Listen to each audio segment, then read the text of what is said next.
everybody, it's Nina. Thanks for joining me today for a new tutorial.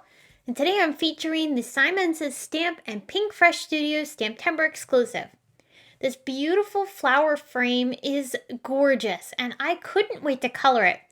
I wanted to do some loose watercoloring. I haven't done that in a while, and that technique is one of my favorite watercoloring techniques.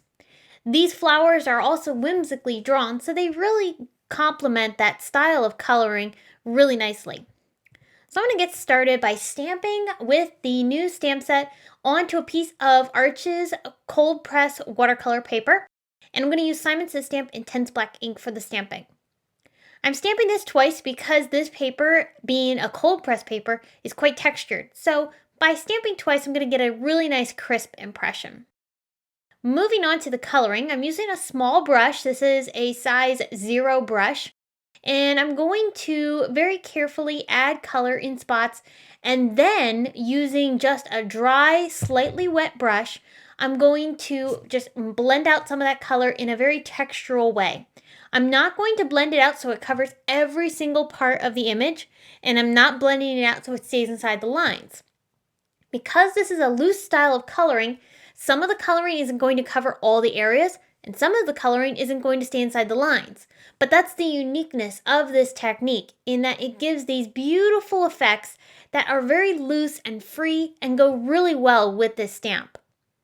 I'm going to continue coloring all of the flowers, and as I color each image, I'm finishing off the image by adding a splattering of that same color over top of the watercolor. And that just gives a little bit more extra texture as I color around these flowers.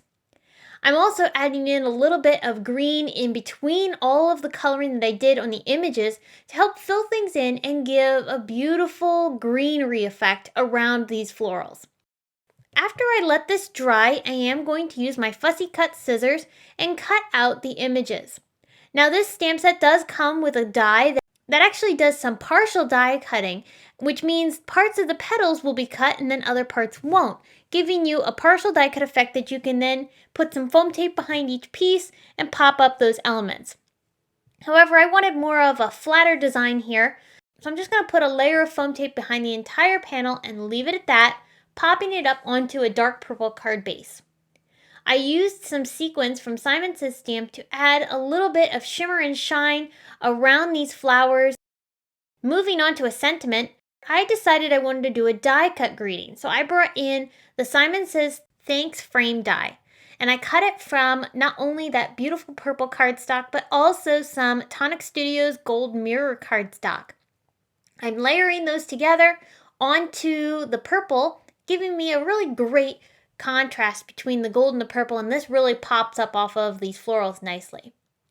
I finished everything off with some gold edging. Using pigment ink, I'm just squishing this along the edges of my card, giving my card base a really beautiful gold finished edge. And this really is so elegant and brings in the gold color of the greeting and ties all of this together beautifully. This is going to finish up this card. Very simple, but very whimsical and very elegant at the same time.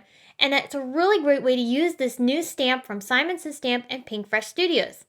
If you enjoyed this video, be sure to head on over to the blog to get more information on this card, including still pictures. And you can find all the products used listed in the video description below. Thanks for tuning in. Be sure to stay tuned for more STAMPtember inspiration. And I will see you again soon. Bye!